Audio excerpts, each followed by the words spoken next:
નમસ્કાર, કેમ છો? સમય થઈ ગયો છે રાતના ભોજનનો અને થોડી વાર પહેલા જ આપણે દ્રશ્યો જોયા હતા ધરતીનો છેડો વૃદ્ધાશ્રમના, જ્યાં આગળ આપણે ફેસબુક લાઈવના માધ્યમથી રાત્રિનું ભોજન બતાવ્યું હતું. પણ અત્યારે સમય છે સાંજના ભોજનનો, સંકુલનો.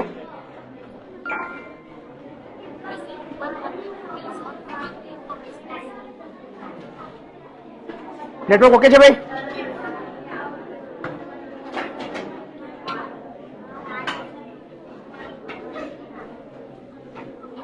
સો નેટવર્કનો થોડો ઇશ્યુઝ છે, પણ હોપફુલી કમ્પ્લીટ ચાલશે. અને આજે મેનુ બતાવી દઈએ પહેલા તમને. સૌપ્રથમ મેનુમાં છે સરસ મજાની રોટી અને શાક છે, મગનું શાક છે, સાથે છે જીરા રાઈસ છે અને સાથે છે દાળ ફ્રાય. સો દાળ ફ્રાય, જીરા રાઈસ, મગનું શાક અને રોટી. કોલ કરજે ભાઈ. સો ભોજનના દાતાની વાત કરી લઈએ તો આજે આપણી પાસે ભોજનના દાતા અવેલેબલ છે અને આજના ભોજનના દાતા છે અમદાવાદથી સાબરમતી. જી હા, પ્રિયાંકભાઈ ભટ્ટે આજે એમની મમ્મીને કામિનીબેન ભટ્ટના જન્મદિવસ નિમિત્તે સંકુલના બાળકોને સાદા ભોજન માટે સહયોગ આપ્યો છે. સો એ બદલ પ્રિયાંકભાઈનો ખૂબ ખૂબ આભાર. થેન્ક યુ સો મચ પ્રિયાંકભાઈ કે તમે સંકુલના બાળકોને સરસ મજાનું 15,000 રૂપિયાનું યોગદાન આપ્યું છે. એ બદલ તમારો ખૂબ ખૂબ આભાર. અને એમના તમારા મમ્મી કામિનીબેનને જન્મદિવસની બહુ બધી શુભેચ્છા આપીએ છીએ. હેપી બર્થડે કામિનીબેન, ખૂબ ખુશ રહો અને હંમેશા આવી રીતે મતલબ તમારા જે દીકરા છે એ પણ આવી રીતે સેવા કરતા રહેવી. સો નેટવર્કની આજે થોડી સમસ્યા છે, ખબર નહીં, દરરોજ નેટવર્ક આપણું બરાબર ચાલતું છે પણ આજે નેટવર્ક થોડો ઇશ્યુઝ છે. સો મેનુ તમે જોઈ લેજો. આજની જે દાળ ફ્રાય છે ખૂબ મજેદાર છે, ખૂબ ટેસ્ટી છે અને મગનું શાક છે એટલું જ સુંદર અને રોટી છે. સો ભોજન આજનું શ્રેષ્ઠ છે અને બધા જ અમારા જે બાળકો છે એ તૈયાર પણ થઈ ચૂક્યા છે. અહીંયા આગળ તમે જોઈ રહ્યા છો તમે, આજે કાર્યક્રમ પણ છે. આજે રામપુર અમારા સ્કૂલની અંદર ધોરણ 9-10ના બાળકોનો સરસ મજાનો કાર્યક્રમ છે. સો એ લોકો તૈયાર થઈ ચૂક્યા છે અને જુઓ તમે, તૈયાર જુઓ, વાહ, આ બધા તૈયાર થઈ ગયા છે. સો રામપુર વાળા બધા તૈયાર થઈ ગયા છે, વાહ. એમનો ડ્રેસ તમે જોયો તો તમને મજા આવશે ના?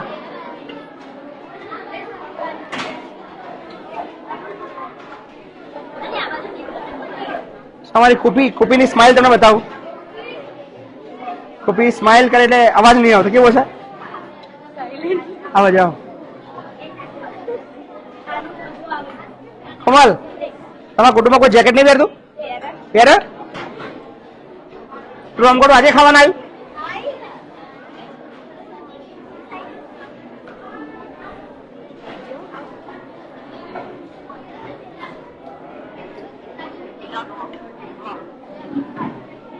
ભૂમિ, સો આજનું જે ભોજન છે કામિનીબેનના જન્મદિવસ નિમિત્તે એમના દીકરા પ્રિયાંકભાઈ ભટ્ટ તરફથી અમદાવાદથી આપણને પ્રાપ્ત થયું છે. તમે પણ આવી રીતે કામની અંદર સહયોગ કરી શકો છો, ભોજન માટે યોગદાન આપી શકો છો. એનો નંબર છે 7096486680. આ નંબર પર તમારે ભોજન બુક કરાવવાનું હોય છે. સાદા ભોજનનો ખર્ચ છે 15,000, મિષ્ટાન ભોજનનો ખર્ચ છે 25,000 અને આખા દિવસ માટેનો ખર્ચ છે 51,000. અને અહીંયા મેનુ તમે જોઈ રહ્યા છો. જીરા રાઈસ જોરદાર બનાવવામાં આવી છે અને દાળ ફ્રાય એટલી જ મજેદાર છે, સાથે મગનું શાક અને ગરમ ગરમ રોટી હોય તો આખી મજા જ જુદી થઈ જતી હોય છે. So thank you. જેટલા પણ મિત્રો લાઈવની અંદર જોડાયા છે તમામનો આભાર માનીએ છીએ. અને ઘડી બધા જ બાળકો અમારા બહુ ડાયા છોકરાઓ, હા, એટલા ડાયા છે કે એમની વાત થાય નથી. હું કેવું વિદ્યા, કેટલા ડાયા? બહુ ડાયા. કેટલા ડાયા? કોણ નવો આવ્યો? અરે અમારો વિજય, યસ, અમારો નવો એડમિશન આપણે ઇન્ટ્રોડક્શન કરાવીએ. વિજય ધોરણ 9 ની અંદર આવે ને? હા. ને કયો જિલ્લો તારો? અમદાવાદ. અમદાવાદ ના, મૂળ તો તું કઈ કોણ? મૂળ સયાસા. જિલ્લો? જિલ્લો અમદાવાદ. મૂળ તારું ગામ? મૂળ સયાસા. અમદાવાદ નો થોડો છું તું? અમદાવાદ જિલ્લો હશે. પહેલા તો અમદાવાદ નો જ છું. મૂળ તારું ગામ કઈ? બાપ દાદાનું ગામ? બાપ દાદાનું ગામ આંબી પર કે સહે છે. એવું? હા. હા. ધોરણ 9 ની અંદર અભ્યાસ કરવા આવે છે અને મજા આવે છે? હા. એડમિશન થઈ ગયું તારું? હા. એલસી જમા થઈ ગયું? હા. મજા આવે છે? હા. શો શેર કરતા રહેજો અને તમારી આસપાસ આવું કોઈ બાળક દેખાય તો ચોક્કસથી મોકલી આપજો, કારણ કે ગુજરાતના તમામ બાળકો માટેની રહેવાની વ્યવસ્થા, જમવાની વ્યવસ્થા છે, નિઃશુલ્ક છે અને બધા જ જાતિ, બધા જ સમાજના બાળકો માટેનું છે. અને તમે પણ જો આ કામ માટે સહયોગ કરવા માંગો છો, ભોજન આપવા માંગો છો, તો અચૂકથી કોમેન્ટ કરજો અને ફોન કરજો. નંબર છે 7096486680. અમારી જાડી જીરા રાઈસ વેચી રહી છે. ગાયત્રીની એક મસ્ત મજાની વાત છે જે મારે તમારી સાથે શેર કરવી છે. ગાયત્રી વેચી રહી છે, કઈ છે, શું છે? દાળ. દાળ ને દાળ ફ્રાય છે, એકદમ જાડી જાડી દાળ ફ્રાય છે. અમારે જાડી કરતા જાડી છે, હે, અમારે જાડી કરતા બી જાડી છે. સરસ મજાના જીરા રાઈસ છે અને મગનું શાક છે. સો તમને પણ આ કામની અંદર નાનો નાનો સહયોગ 100, 200, 500 રૂપિયા ચોક્કસથી સહયોગ કરી શકો છો. અમારી વૈશાલી ડીશો આપી રહી છે. તું ડીશો નહીં આવે તાલુકો લઈ લે, લઈ લે. તું આપું સારું લાગે નહીં? ના શું કૃષ્ણા જોડે ઊભી રહી ડીશો ખાલી ઊભી રહી છે? મજા જો પિંજુબા લાઈવ કરું છે. ભૂલી નાખો તો હાડો. આજનું ભોજન કામિની બેનના જન્મદિવસ નિમિત્તે. નમસ્તે મિત્રો, કેમ છો? મજામાં. હું છું કિંજલ, વંદે માતરમ. તો આપણે બધા સાથે વાત કરીશું. અમારા પીટીસીના રેવાબેન જોડે વાત કરીએ. ચલો તમે બોલો તમારું નામ. મારું નામ બારિયા રેવા, વંદે માતરમ. આજના દિવસે શું કર્યું પીટીસીમાં? આજે તો પીટીસીમાં છોકરાને ભણાવવા જવાનું હોય તે નોંધ લખી, પછી બસ કઈ નહીં બોલું. તો આજનું જે ભોજન કામિનીબેનના જન્મદિવસ નિમિત્તે જે સંકુલના બાળકોને વૃદ્ધાશ્રમમાં પૂરું પાડવામાં આવી છે, તેમનો ખૂબ ખૂબ આભાર કે તેઓએ આ સંકુલના બાળકોને તેમજ વૃદ્ધાશ્રમના દાદા દાદી બધાઓને ભોજનના દાતા બન્યા છે. તો આપણે આપણા સાથે વાત કરીશું. બોલે તમારું નામ. નિશા, વંદે માતરમ. કયા ધોરણમાં ભણો છો તમે? 11 સાયન્સ. એવું? 11 સાયન્સ કર્યા પછી શું કરવાનું છે? એવું કઈ ડિસાઈડ તો નથી કર્યું છે. કેમ હજુ સુધી ડિસાઈડ નથી કર્યું? હજુ કોઈ તમારા જીવનનો ગોલ નક્કી નથી કર્યો તમે? કેમ? તમે આ ભવિષ્યમાં તમે કોઈ એટલે કે આગળ જતા ભણી ગણીને કોઈ પણ એમાં સાયન્સમાં તમે નોકરી કરો તો સંકુલ વિશે શું શું કરી શકશો? હું જો કઈ સારું આમ કઈ કરું, જો પૈસા કમાવ તો સંકુલને બહુ હેલ્પ કરીશ. બાપુને મદદરૂપ હા. થશો. હા. બરાબર. તો દિશાબેન કહે છે કે હું નોકરી કરીને કે સંકુલના બાળકોને દાન આપીશ. બોલો આ પછી ફરી છે. તમારું નામ? રૂપાલી, વંદે માતરમ. કયા ધોરણમાં ભણો? 11 આર્ટ્સ. તમે શું બનવાના મોટા થઈને? ટીચર. ટીચર બનવાનું છે. ટીચર બન્યા પછી તમે સંકુલ માટે શું શું કામગીરી કરશો? બાપુને શું મદદ કરશો? બાપુને મદદ કરશો તમે નોકરી લીધા પછી? કરીશ ને, કઈ પૈસા કઈ આપીશ એમ બાળકોને. પછી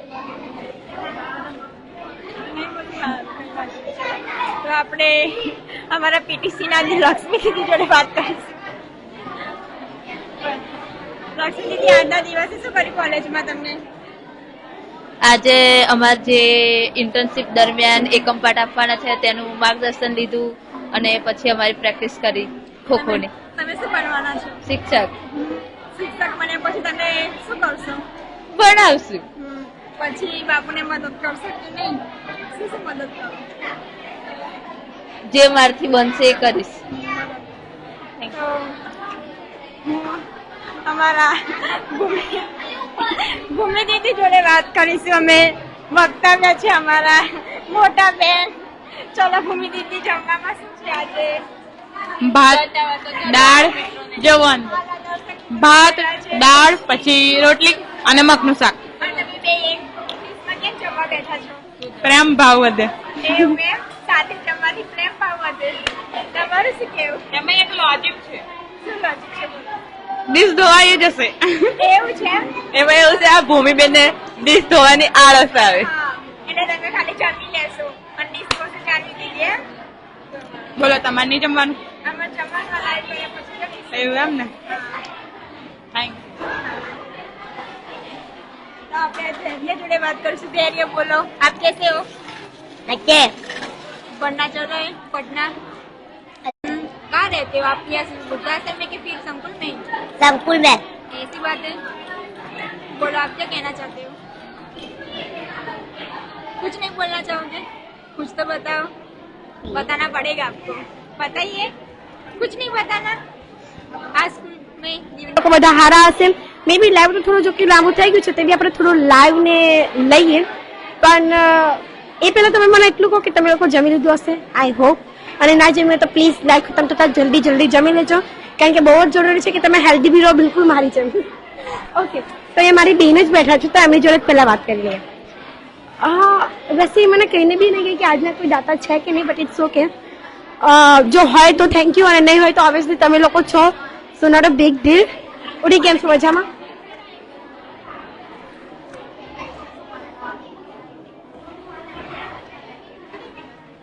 You know about live? Yeah, I know about live. How it feel? Yeah, it's feeling good.